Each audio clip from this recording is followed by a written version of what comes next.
নজর রাখবো পরবর্তী সংবাদে।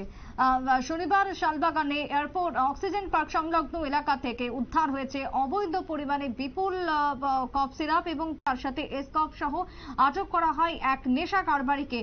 বিশালগড়ের এক নেশা কারবারি, তাকে তার পরিচয় পাওয়া গেছে। খবর দেওয়া হয় পুলিশকে। ঘটনাস্থলে এসডিপিও ছুটে যান এবং স্থানীয় পুলিশ বাহিনী ছুটে যায় ঘটনাস্থলে। প্রাথমিকভাবে জানা যায় গাড়িটিতে সদর ডিসিএম এর উপস্থিতিতে তল্লাশি চালিয়ে 300 বোতল এসকফ উদ্ধার করা হয়েছে। গাড়ির অবৈধ নেশা সামগ্রীকে বাজেয়াপ্ত করা হয়েছে এবং তার সাথে ইতিমধ্যে আটক করা হয়েছে চালককে। ঘটনা প্রসঙ্গে ঠিক কি অভিযোগ, কি বক্তব্য উঠে এসেছে শুনুন।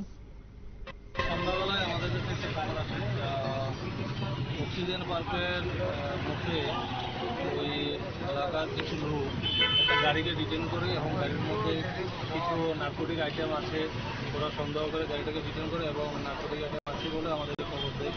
সঙ্গে সঙ্গে এয়ারপোর্ট পুলিশের ওসি এবং আদার অফিসার এবং আমি এসডিপিও এনসিসি ঘটনাস্থলে আসি এবং এসে আমরা সদর ডিসিএম এবং সোশ্যাল ওয়েলফেয়ারের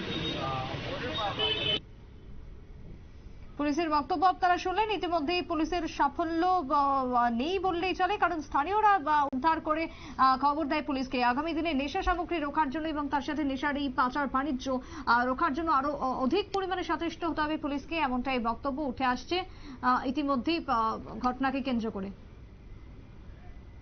ছোট্ট একটা বিরতির পর ফিরছি, সঙ্গে থাকুন।